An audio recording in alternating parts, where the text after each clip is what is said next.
What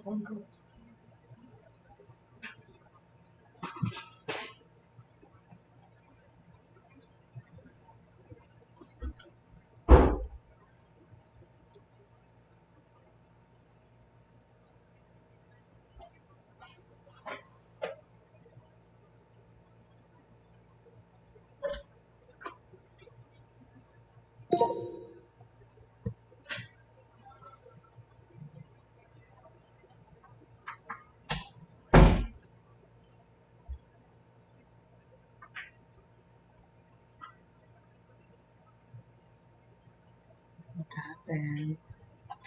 Why is my music not playing? Huh? What happened? Sorry.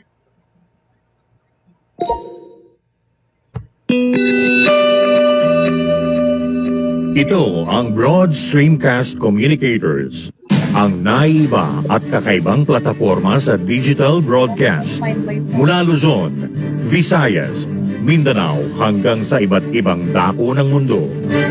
Broad Stream Cast Communicators, ang sandigan ng sambayanan mula sa walang labis at walang kulang na pagbabalita, paglilingkod, maglalahad ng mga mapagbuong komentaryo at usaping pambayan para sa kapakanan ng karamihan. Broad Stream Cast Communicators, tuwirang maglilingkod ngayon hanggang sa susunod na henerasyon.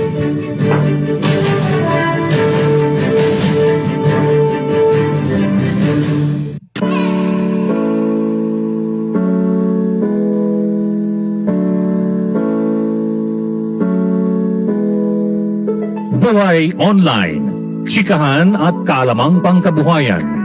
Ating tunghayan, pakinggan at tuklasin ang mga pangyayari at kaganapan sa mundo ng online.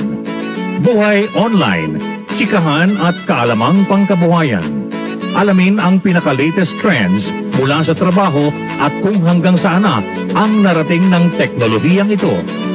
At ngayon, narito na ang ating host, ang ating Techiemommy, si Jaye C. Bautista.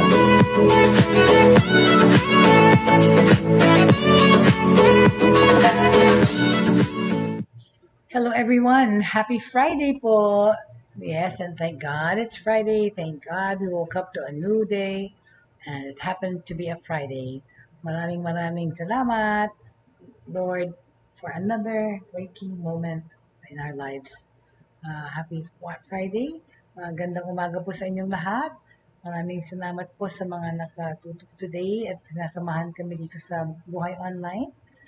And it seems to be a little bit hot outside, but we've been actually enjoying 26-degree, 25, 26, 24-degree weather here dito sa Pampanga pag madaling araw.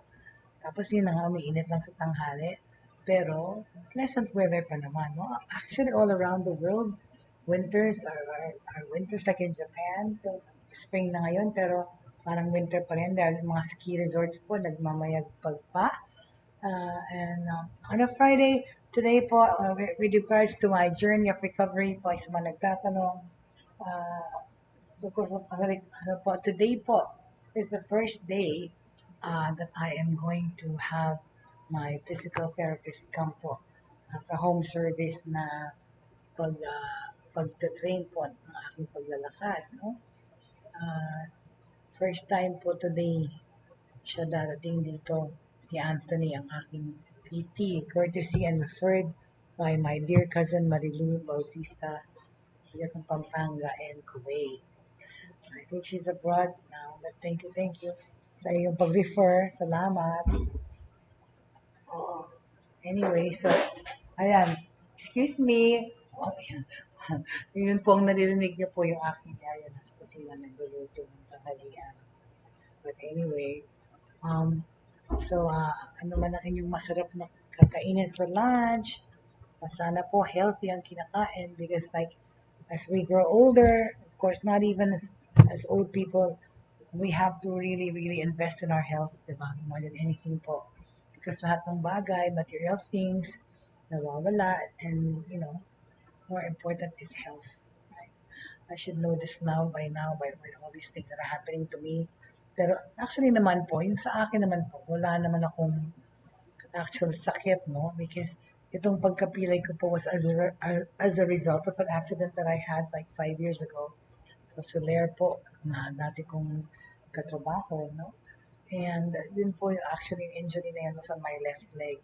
So, all these 3 years that I've been trying to support the left leg na nagkaroon po ng tawag doon, tear. Okay? Yung tear po sa ligaments.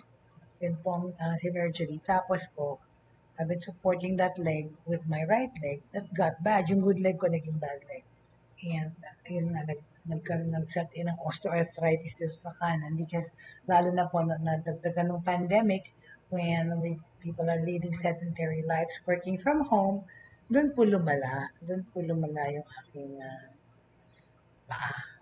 Till that time came that, because people are asking me, how did you get to this point? Bakit na nag-ano ka? Total knee recap. Total knee recap. Ano ba yun? Total kneecap restoration or replacement, no? Kasi nga, hindi na nakukuha ng gamot. Saka every time, bakit kasi yung work ko po it tells me to sit down all day because I'm virtually talking, presenting, broadcasting, teaching. For the most part, I'm sitting all day and that has wear and tear on my knees and my legs. Kasi po, umatayo naman ako paano, pero yun na nga, nagkaroon ng osteoarthritis sa tingin. I was going to therapy, I was going to physical therapy. Thank you to my therapist sa Active Life sa Pampanga, si Lisette po, na napakabait, who was with me the whole time last year prior to this happening. Kasi po ang nangyayari po nun, kasi ito sa mga nagtatanong po kung how did I get to this point of a total knee replacement? Well, because I was going to physical therapy wherein, they use machines and of course, exercise to mobilize or to para magmanigas yung mga buto. Pero po, I noticed that, I did that for 7 months or 8 months before this operation. I noticed that temporary lang kasi po yung solution na yun eh. I mean, lumalambot, pagdating ko sa bahay, ilalagyan ko ng ice kasi mamamaga. Pero lumalambot. Tapos, pag I work all day na naman, mamamaga na naman. Every time, ang aking pong regimen, before I go to sleep, I have to prop my legs up on the wall para dumaan yung dugo. It's a matter of um, blood circulation na parang namamatay yung paa dahil hindi nakakadaan yung dugo. So anyway, so it got worse and worse. Every day was painful for me, really. Tsaka kasi naging crooked na po yung tuhod ko. Kasi kung ganun siya, yun po naging ano na siya tabingi. Till I had to resort to this kasi sabi ng ortho ko, yeah, you can also take Kilalanin injections, uh, hyaluronic, yung lalagyan ng liquid, which is 35,000 a shot. Pero temporary lang din yun, ilang months lang yun, babalik din. And so with the physical therapy that I was going through, each time it was temporary. So sabi niya, ba't hindi mo na lang one time, big time, palitan mo na yung tuhod mo. Okay? Okay, so sabi ko, yeah. I mean, if it's gonna make me not suffer every day na masakit, then why not coconut, right? So that's why I decided to do it. Okay?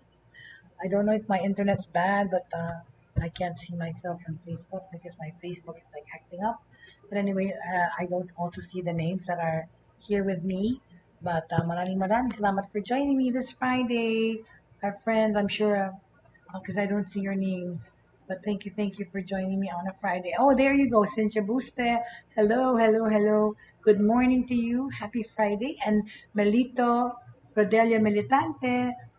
Buenos dias, Senor. Happy Friday to you too, Mr. Melito Redelio Militante. Thank you for coming by, swinging by, and joining me today. Okay? So yun na po yung tungkol dun sa aking total knee replacement. And yes, those who ask how much did it cost, okay?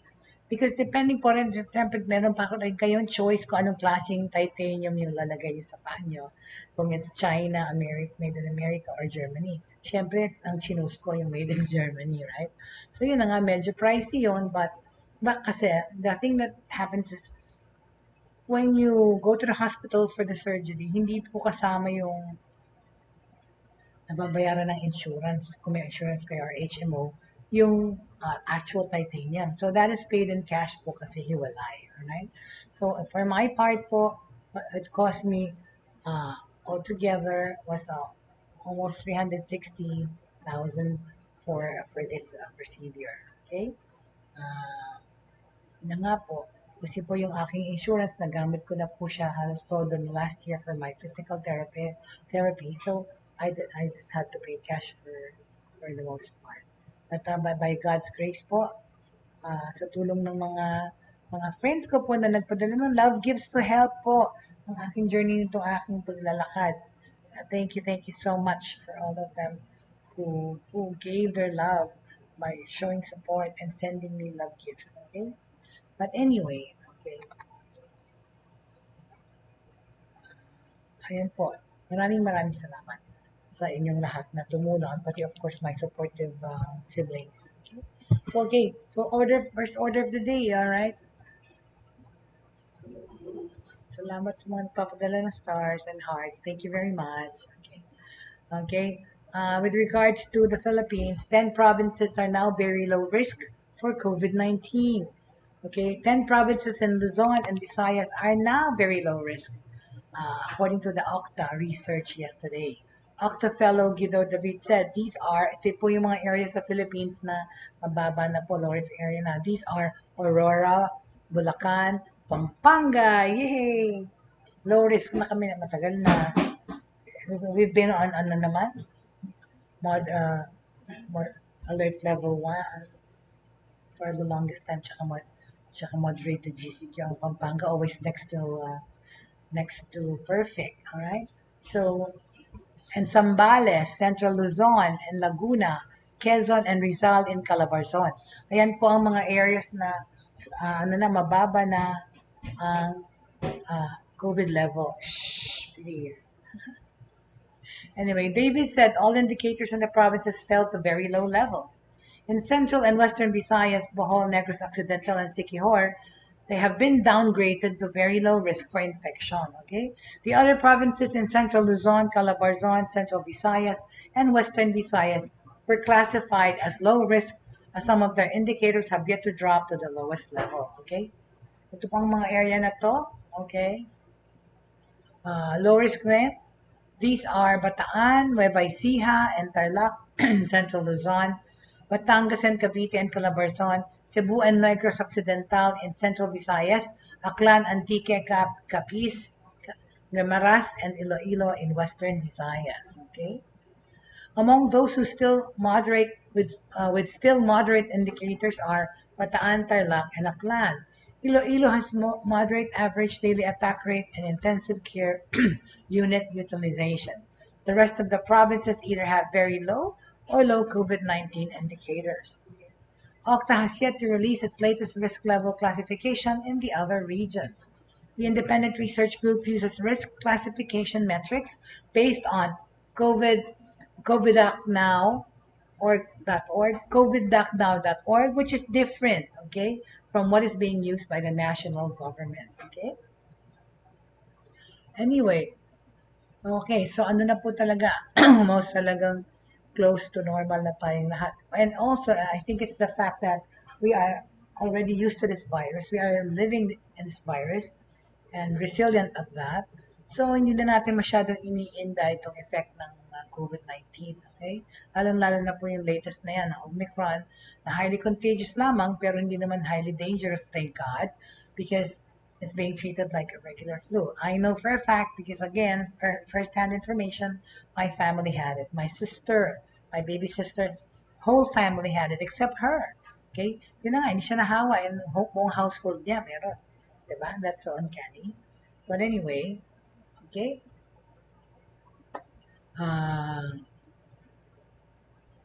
Tungkol naman sa world ng gaming, kasi hindi natin to natalakay the other day pa. Ngayon ko na pag-uusapan kasi maraming nagte-text about gaming. Alright? Because of course, you know, we tackle everything about technology on this show. Gaming, health, academe, business, alright? Okay, yeah, Capcom is making a game where it rains dinosaurs. Aha! Ano ba yan? Akong gumagalaw. Malikot mo, Jay. Tara. In here. All right. There you go. It's raining dinosaurs. Wow. Raining dinosaurs. Okay. Capcom just announced Exoprimal, a ridiculous looking game featuring people in metal exosuits taking on hordes of dinosaurs. Okay, the game was revealed during Sony's State of Play presentation. It's set in the near future, 2043, according to a trailer, and apparently will have the technology at that time forecast dinosaur outbreaks, where a portal opens and sends down waves of dinosaurs that need to be dispatched. As one of my colleagues observed, it looks like a Dynasty Warrior style game, except you're in futuristic suits and fighting dinosaurs instead of people.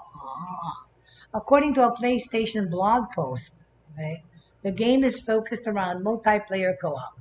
Always outnumbered by their foes, Exofighter teams will need to coordinate and select a strategic combination of suits to overcome the odds.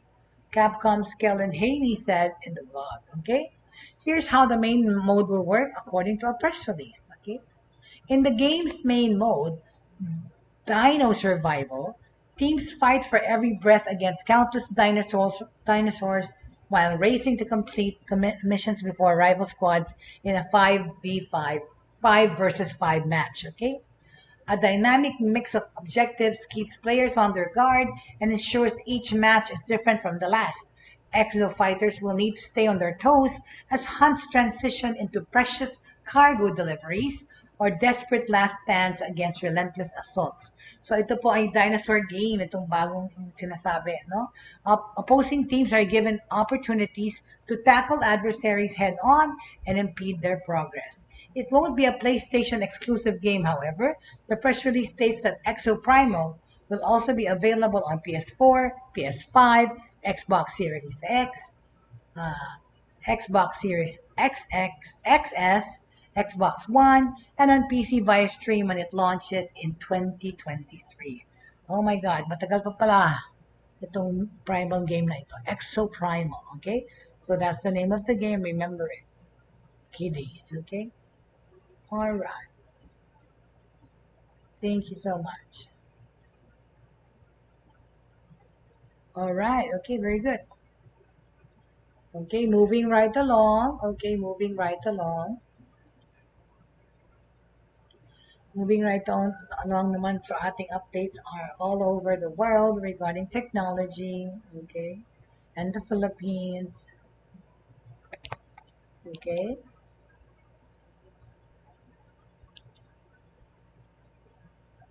What else is happening in the Philippines with regards to technology? Well, so let's see if there's something to talk about regarding Filipinas. Um, well, let's talk about them. We talked about women, International Women's Day nung Wednesday. Marami na pag-usapan na issues. But another issue about Filipinas that I want to talk about, okay? Filipinas are breaking the glass ceiling, according to Ana May Lamentillo in a Manila Bulletin editorial uh, article. Okay, in the 2020 Global Gender Gap Report, the World Economic Forum (WEF) said that it would take 99.5 years before the world can achieve gender parity. Oh my God, wala na. Sobrang namatay na ako, namatay na anak ko, namatay anak na anak ko yan. A year later, in its 2021 report, WEF said that it will now take 135.6 years to close the gender gap worldwide. O yun, kumonti na. Ay, dumami. 99.5 lang kanina, 130 pa. Oh my God. That means all will not happen in our lifetime. Obviously so. Nobody lives to be more than 100 in this world. The setback was mainly due to a decline in the performance of large countries. The World Health, the World uh, The World Economic Forum also said that, based on preliminary evidence, the global health crisis had a more severe impact sa mga babae, thus partially reopening gaps that had already been closed. So mas apektado dito ang mga babae. But on the country scenario, the Philippines is actually doing well. It has already closed 78.4% of its overall gender gap. Totoo talaga, feel ko rin yan, sa Philippines, ang gender equality, mahusay, okay? Dahil marami na ngayon mga feisty, empowered women dito sa Pilipinas, no? Totoo naman, case in point. Anyway, okay? In the 2021 report, we are 17th worldwide, the second best in the East Asia and Pacific region, after New Zealand. And first in the Asian continent, followed by Laos, PDR, which is 37th worldwide. Okay, we have already achieved gender parity in educational attainment and health and survival. So kaya ito may tumatawag ha?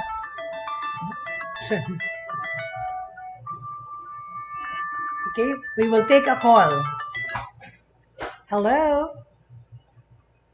Yes? Yes? Yes?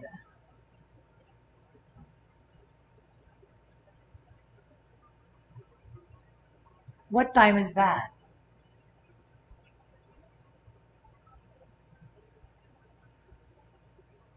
Kasi pwede ka na dumiretso Bataya kasi Bataya I have kasi work until 3 eh. That's why. It's okay. You can just go straight. But anyway, kasi I'm broadcasting po. I'm doing a show. I'm live streaming right now, and you're actually on camera while I'm talking to you. So anyway, okay, all right. Okay. Just go straight ahead. Okay, thank you, thank you. Anyway, that was my therapist. That was my therapist. No? Yung aking po, because po today po is going to be the first day that I'm going to have my physical therapy from the home for my leg. Okay? Okay, tuloy po natin pinag-usapan natin tungkol sa gender equality. In terms of economic participation and opportunity, we are one of the 18 economies in the world that have closed at least 79.5% of the gap. Wow. In fact, the country has already closed its gender gap in senior roles. Ay, totoo. And in professional and technical roles. The remaining challenge is participation in the broader labor force. Income and wage gaps also persist.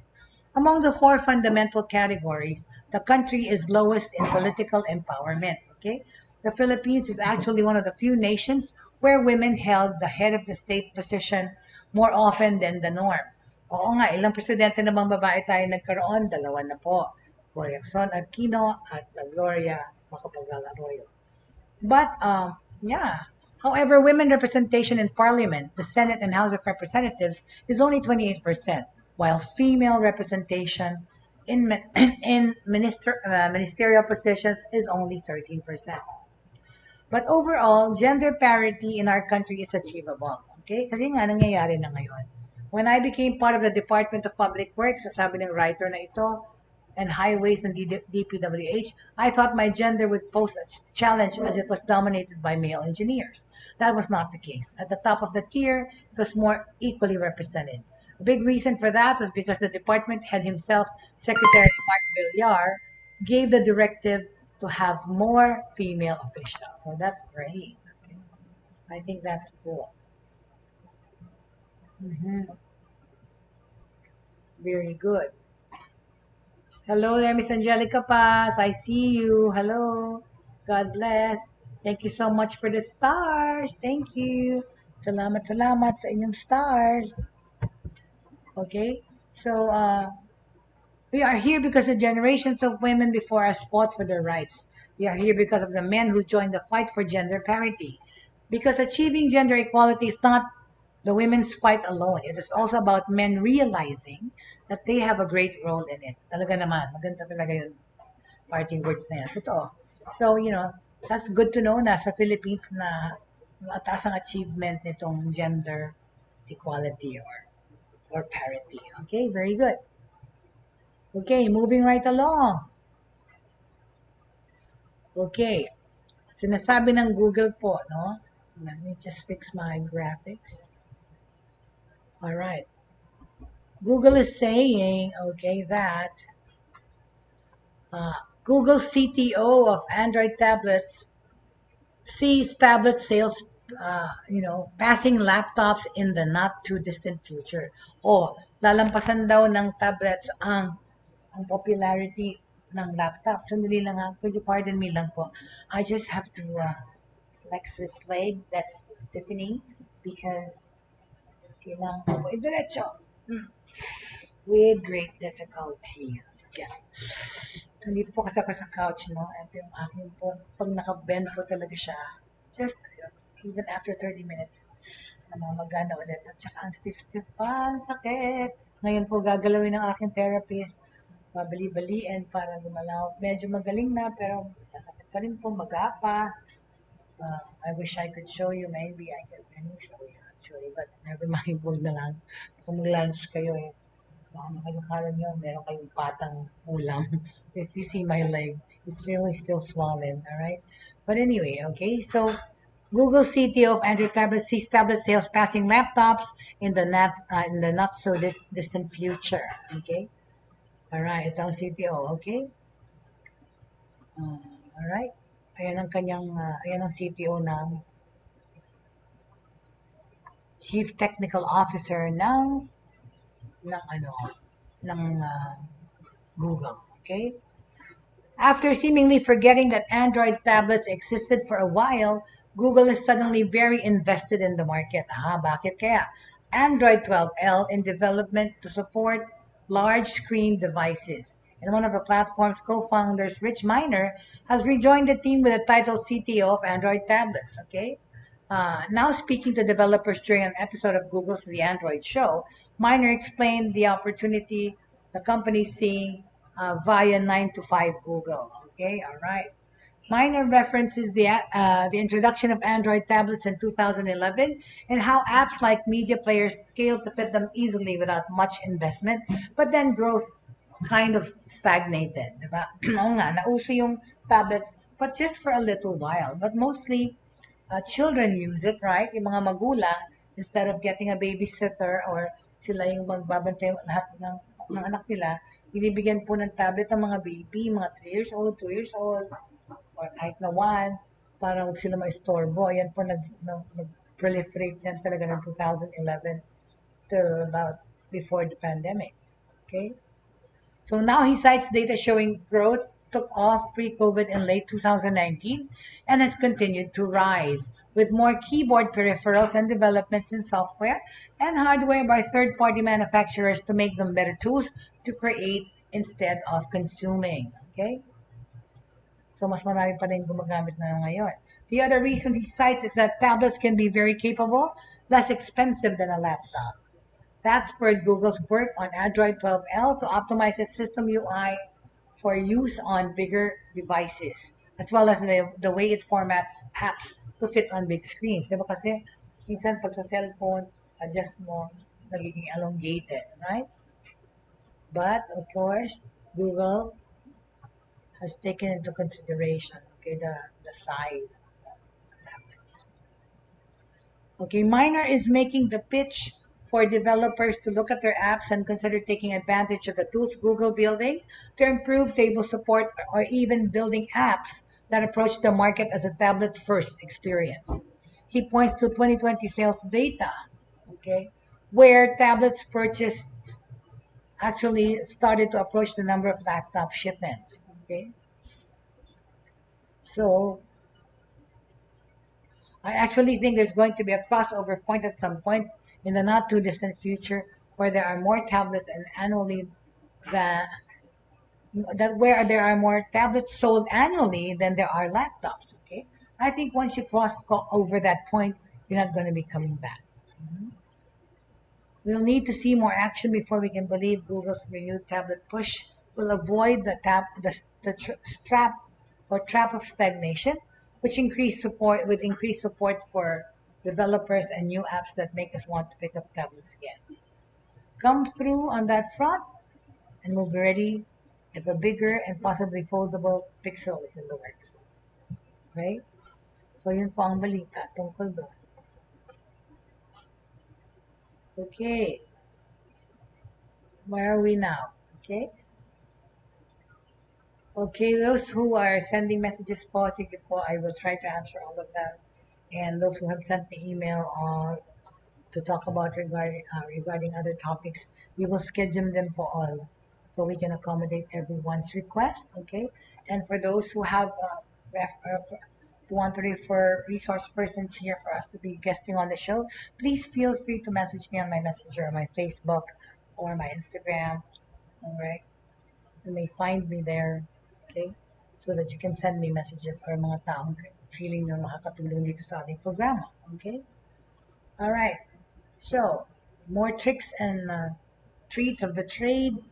Okay, get your phone to send you the breaking news alerts you want. Okay, paano kaya yon, right?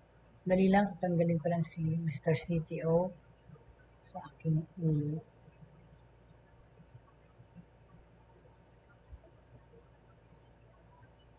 Okay, alright. So, ito na tayo sa pangalawang news. There you go. Get your phone to send you the breaking news that you need, okay? Ipa-alert nyo. Hayaan nyo, i-alert kayo ng phone ninyo. Paano yan gagawin? Let's see. The story has been updated. It was originally published in July 2017. The news article didn't sleep, and with stories constantly developing, one of the best ways to keep up with your smartphone is how. Here's how to follow the latest happenings within the apps already installed on your device, plus some third-party extras. By tweaking the settings, you can make sure you never miss breaking news. All right? For Android, Google News po yan, okay? Whether your phone is powered by Android or iOS, it will have built-in tools for keeping you up to date on current affairs. And you can customize these apps to make sure you're seeing the stories that matter most to you, okay? Depending kasi on sa make and model, Android phones may come with a Google app already. Naka-install na po yun or even built in. If your handset doesn't, you can download it for free po sa mga Android. It's also available for free on OS. The app takes what the search engine knows about you, from past searches to your location, and uses that information to serve up story snippets and breaking news that may interest you. Okay? How to read the news without doom scrolling through social media. Okay. Okay. Ito po doon sa mga pixel handset ha. Yung mga pixel handsets. You can swipe right from the home screen. Okay? From your home screen, go to get the Google feed of stories. Otherwise, just run the Google app to see your feed, okay? As you scroll, you can customize your experience by noting the stories you don't care about. Tap the three-dot menu, okay? Tingnan nyo po yung three-dot menu on the bottom of each story and tell Google if you're not interested in the story. I'm not interested in this. Piliin nyo po yung option na yon. The main subject or the media outlet. You can also tap the heart button to ask the platform to continue to show you similar news. You can also take control over what you see, okay, from celebrities to sports teams in the app's settings. Sa settings po yan makikita. Pasensya na po. I am nagdidighay dahil po sa acid reflux. So, kakainom ng gamot. Pasensya na po. Okay? Okay, so what was I saying? Okay? If you're not interested in the story, lagyan nyo na po, I'm not interested. Tapos meron din po yung you can also tap the heart button, alright? You can also tap the heart button to ask the platform to continue to show you similar news. Pwede nyo rin pong to take control over what you see. From celebrities to sports teams, nandun yung po sa app setting. Tap your avatar, okay, and go to settings. Then channels, tapos interests. There, tap nyo on following to see all the topics you've shown interest in. On the same list, scroll down to add more of Google suggestions based on your activity. Okay? To control notifications, open the menu again, and this time select settings. Okay? Next, tap notifications. From here, tap notifications. You opted into to see the topics that will generate an alert. All right? When you search for a topic you're interested in and that you'd like to generate an alert, if you like to receive an alert about you, you can tap the bell icon to the right of the results page. Okay? Malinaw po ba? Okay? Ulitin natin, no? For Androids, para ma-alert niyo yung sarili nyo on Google News, whether your phone is powered by Android or iOS, it would have built-in tools for keeping you up to date on current affairs. And you can customize these apps to make sure you're seeing the stories that matter most to you. Okay? Depending on the make and model, Android phones may come with Google app na. Okay? So yun po yung mga steps to do that. Okay? Because the app takes what the search engine knows about you. Alright? So, okay, paano nyo babasahin? How to read the news without doom scrolling through social media. Yun yung sinabi natin kanina. On Pixel handsets, okay, you can swipe right from the home screen to get to the Google feed of stories. Otherwise, you just run the Google app to see your feed. As you scroll, you can customize your experience by noting the stories you don't care about. Okay? Tap the three-dot menu on the bottom right of each story and tell Google if you're not interested in the story. Okay? Yun na po sinabi natin kanina. Right? You can also take control over what you see. From celebrities to sports teams and in the app settings, tap your avatar and go to settings. Then, channel and interest. There, tap on following to see all the topics you've shown interest in. On the same list, scroll down to add more of Google suggestions based on your activity. Okay. To control notifications, open the menu again. Okay? Buksan ulit ang menu, and this time, ang select nyo naman ay settings. Okay? Alright? Select nyo settings. Next, tap notifications. Okay? From here, tap notifications. You opted to seeing the topics that will generate an alert. When you search for a topic you're interested in and that you'd like to receive alerts about, you can tap the bell icon to the right of the results page. Okay? O ngayon, no, ayun po yung tungkol sa Android. Mapunta naman tayo for iOS or Apple News. Over in iOS, the baked-in news app is Apple News, okay, which is launched in 2015 and has updated several times since. You can also subscribe to Apple News at $10 a month with a month-long free trial to gain access to various magazines and newspapers. But we'll focus on the free version here. Okay, all right. First things first po, ano, una po, i-launch nyo yung app from the home screen to see stories of interest, okay? To create a more personalized news feed, tap the following link at the bottom. The app will suggest a number of channels and topics for you, but you can tap Discover Channels to see more. Tap the plus icon next to any entry and to your curated list. You can also tap Search in the bottom right to look up whatever you like. Okay? Like the Google version, Apple News lets you consider your alerts. Head to the following tab, scroll down to manage heading, and hit notification. And email them. Okay? Here you can flip some toggle switches and give or deny notification permission to specific news channels, allowing them to ping you with breaking news updates. Okay? Apple News also offers a widget which you can add to today's news screen. Okay? All right, so that's the development on those.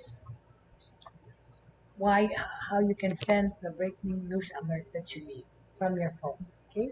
Dun po sa mga gusto pa magtanong about that, you can just message us and we'll give you a copy of the soft copy. Okay? Okay. Okay, so what do we do next? Hold on a second, please.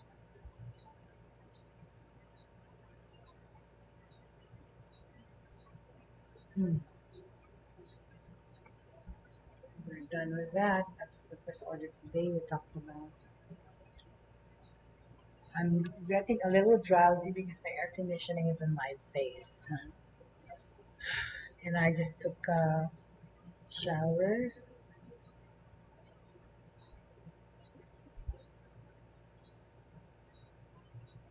Okay. There's several tricks in here, but then I'd rather just say the news, okay? Uh, ito po, it's news report from Manila Bulletin. No, sorry, the Manila Times. Sabi nila, they were shooting civilians. Oh my God, ito sa war to, okay? A refugee from war, women and children arrive at a makeshift camp to board a train heading to Krakow after fleeing Ukraine at the border. Crossing in media po on Thursday, March 10. Oh, yesterday lang to, okay? Can I just take a picture of it? Thank you. Kaawa naman kasi. You're still lucky. Okay.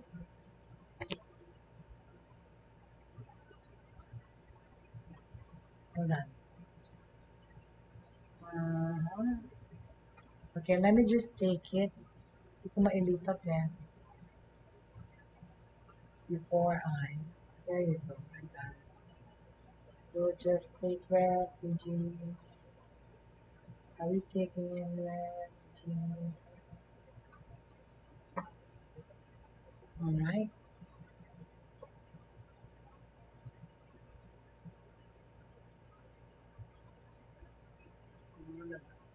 Okay, so what is that? Zonking out. A refugee is. Ito po yung mga umaalis galing sa Ukraine. Alright? Dahil po lahat po naapektuhan. Sabi nila, bakit daw? Of course, it's a world, chain reaction kasi yan eh. Mahal na ang gasolina. Ngayon, sobra. Because of this, right? Anyway, what am I trying to show you here? I'm trying to show you the number of people that are fleeing, right? Because of this war. Innocent children, men, women, and children are being killed.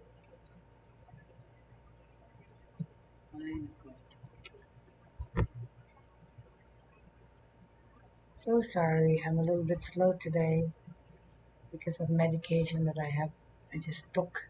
May pang 11 o'clock kasi, hindi pa take it, pero nakakahilo pala. Anyway, never mind that, okay? So as I was saying, as more than 2 million refugees from Ukraine begin to scatter throughout Europe and beyond, some are carrying valuable witness evidence to build a case for potential war crimes. More and more, the people who are running up at border crossings are survivors, okay, who have fled some of the cities hardest hit by the Russian forces. It was very eerie, said Lord Bekov, one of the many people who crossed the Irpin River outside Kiev on the slippery wooden planks of a makeshift bridge after Ukrainians blew up the concrete span to slow the Russian advance. Oh, they're so bad. He heard gunshots as he crossed and saw corpses along the road. The Russians promised to provide a humanitarian corridor, which they did not comply with. They were shooting civilians. That's absolutely wrong, right? Anyway, such testimonies will increasingly reach the world in the country in the coming days, okay, as more people flow along for humanitarian considerations, diba? Hindi na yan talaga nakakatuwa, okay? Ukrainian President Volodymyr Zelensky on Wednesday said 3 such corridors were operating from bombarded areas, and in all, about 35,000 people got out. People left Sumy in the northeast near the Russian border, the subjects of Kiev and Enerhodar, the southern town where Russian forces took over a large nuclear plant.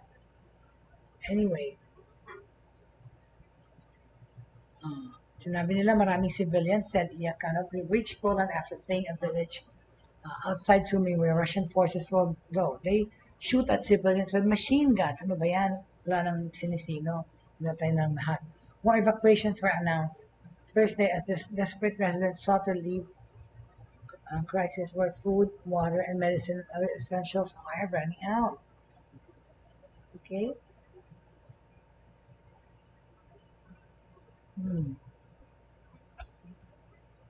Nawala yung aking footing.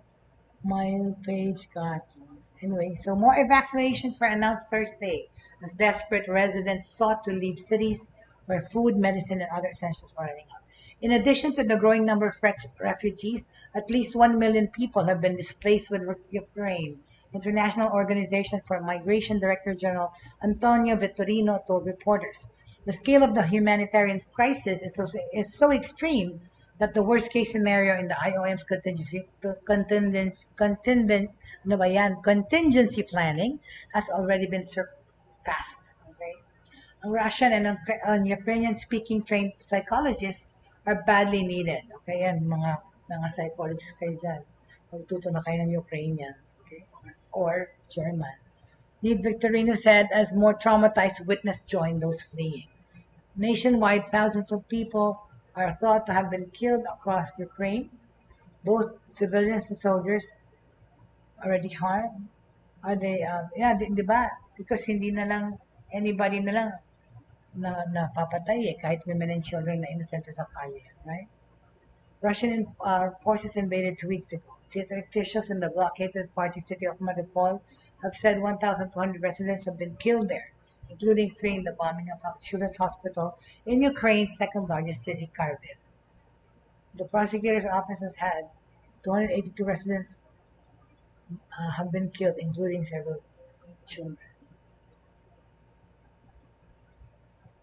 The United Nations Human Rights Office said Wednesday it had recorded the killings of 516 civilians in Ukraine in the past 2 weeks since Russia invaded, including 37 children.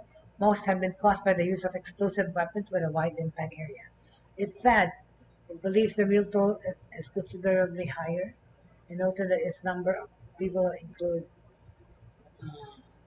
some areas of intense hostilities. Okay? All right. In the meantime, ano pong balita mula din sa Pilipinas? Wala masyado. I think, okay, this is a good subject to tackle. Updates on social media platforms and tech giants in 2022. Okay? Usapan natin yan. Kung hindi man matapos, pwede naman ituloy sa ibang araw. Always.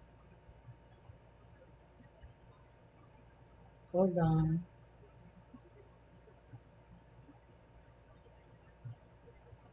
Let me just fix the margins of these things.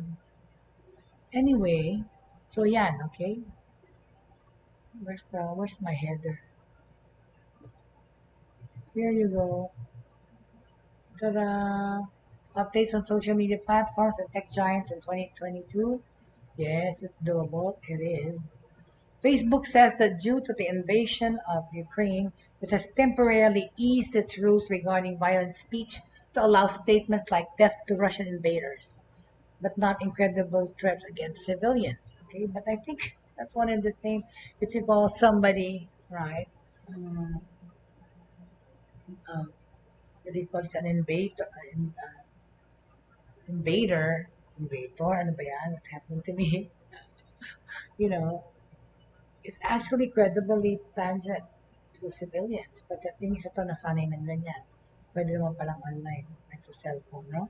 Moscow's internationally condemned invasion of its neighbor has provoked unprecedented sanctions from Western governments and businesses, but also some a surge of online anger.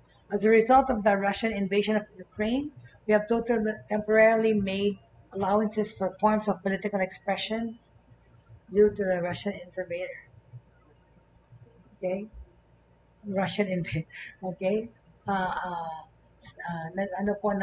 As a result of the Russian invasion sa Ukraine, they temporarily made allowances for forms of political expression that would normally violate the rules nila, like yung violent speech such as death to the Russian invaders. Facebook's parent company Meta says in a statement. Okay. Ito naman, on that note, okay, because it's online, let's just continue to the next one. Let's put this in the forefront. So ito pong pinag-usapan natin yan. Mamaya ng technology. Okay, let's talk about this technology, right? Tinder lets users run background check before dates. Okay, tama yun.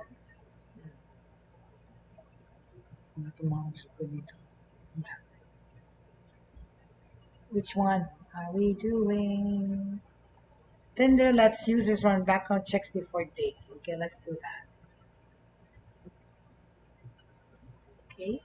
Dating app Tinder will give US users a way to check if potential dates have been convicted of a violent crime, a check that experts warn has limitations. Opo, napag-usapan natin po ito in passing kahapon pero marami po lang text sabi. Pakiulit daw po, especially on Fridays naman natin, our Friday recaps, okay? The app's parent from Match Group announced on Wednesday it would begin offering access to Garbo, a new U.S. online background check platform that can show if someone has a history of you. Okay? Mm-hmm. All right. After navigating to Garbo through the Tinder app, users then enter the name, phone number, or other details about a potential date to check for arrests, convictions, and sex offender register information. Okay? Dating apps kasi po, including TikTok or Tinder, have been pressured to take action after women had reported they were really assaulted by other men they connected with via the platforms. Kasi while it's happening, di ba pwede mo naman tawagin yung attendant para pakita yung nangyayari, right? Mm-hmm. All right. This is just fine. It's a first step in delivering our mission to help proactively prevent harm in the digital age. Garbo founder Catherine Cosmides said in a statement, Match said up to 500,000 free. Match said up to 500,000 free Garbo researches would be made available, and thereafter a check would cost $2.50 sa processing. Mabuti naman yan, pasiyay mo na yung dinedate mo bago mo i-date. Like I said kahapon, pinapanood niyo yung Tinder stories, the Tinder love stories na ulit-ulit the same guy was conning a lot of women, especially those lonely women na kailangan ng kasama, hindi mabuhay ng wala. Itong si Tinder notorious guy, gwapo, at saka lahat ng ginagamit sa iba-iba niyang identity para to get the swipes from Tinder. Anyway, that's another story. Perhaps you can do it next time. We have storytelling day. Okay? Facebook begins letting groups automatically research posts identified as containing false information, taking aim at the part of massive network that was drawn particularly in concern from what? Right? Kasi nga, research shows itong mga features na to, privacy and community, are often exploited by bad actors, foreign and domestic, to spread false information and conspiracies. Administrators of groups kasi at the legal social network can opt to have software automatically rejecting incoming posts and showcasing of information found to be false by third party by fast checkers. So, Facebook app communities Vice President Maria Smith said. Okay? On the other hand naman po, ang Russia blocks Facebook, okay? Curbs Twitter and moves to impose harsh jail terms over fake news about its army as Moscow seeks to squelch dissent about its invasion of Ukraine. Okay? Social media giant Fanbook was blocked and over accusation. Okay? Ang Facebook po was blocked na naman over accusations of discrimination, which is the prevailing na pinapakita sa akin ng nurse. Okay?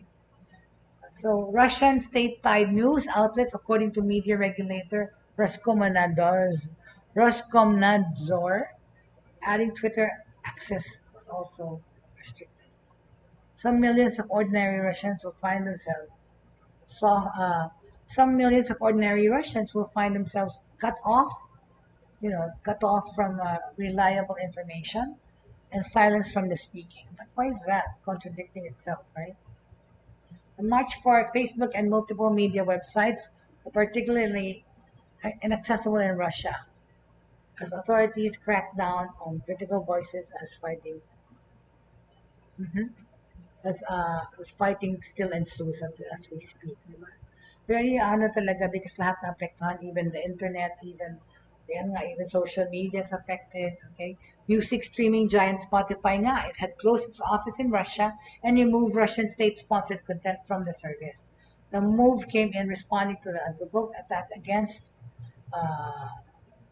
your roommate, says in a statement, added to the several measures as a result.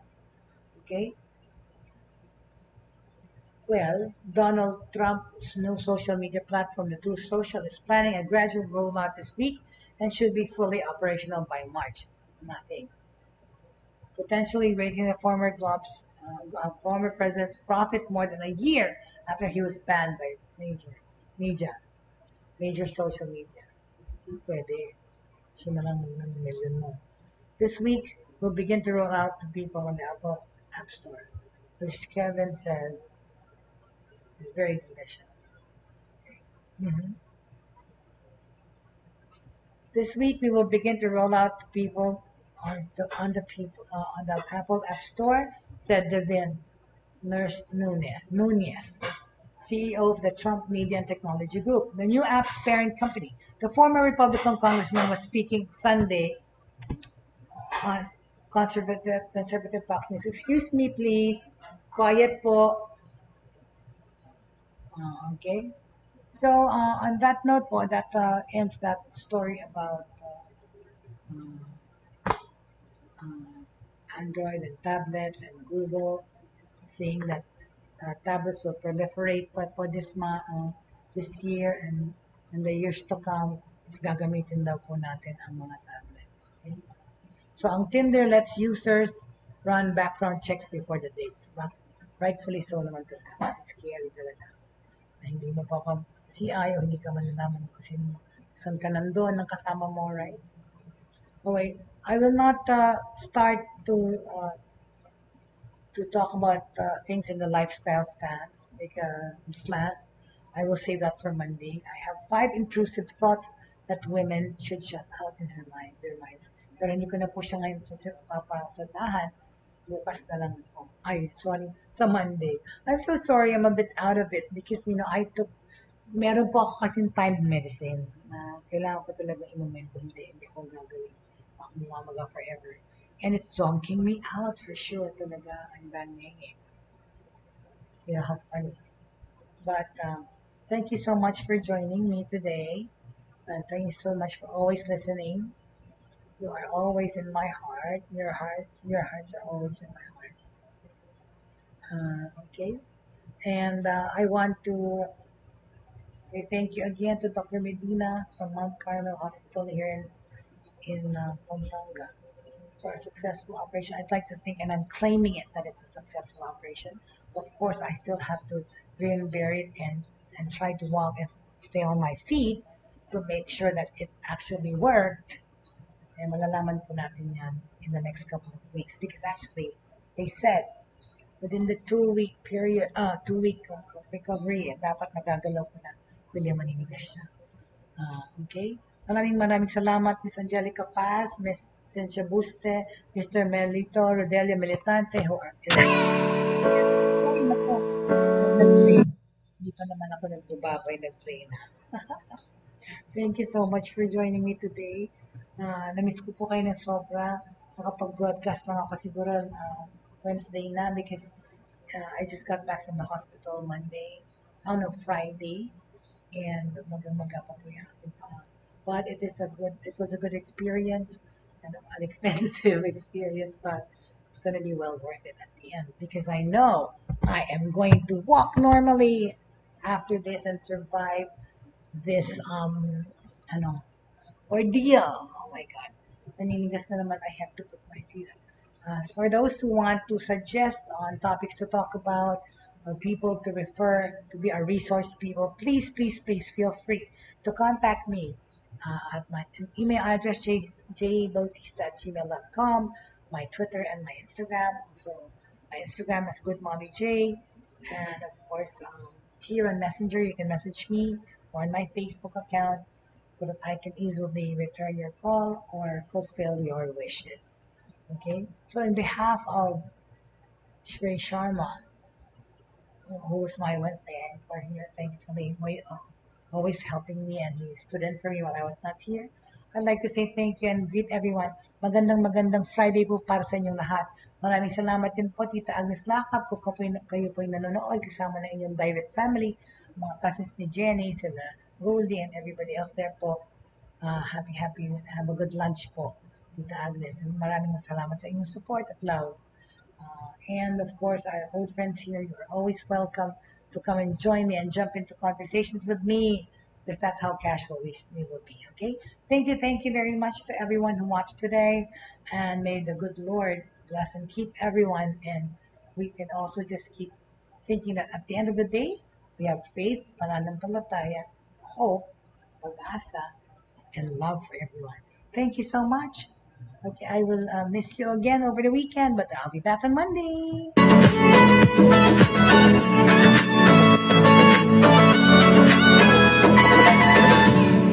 Inyong natunghayan at napakinggan ang mga makabagong pamamaraan sa mundo ng online sa pamamagitan pa rin ng Broad Stream Cast Communicators.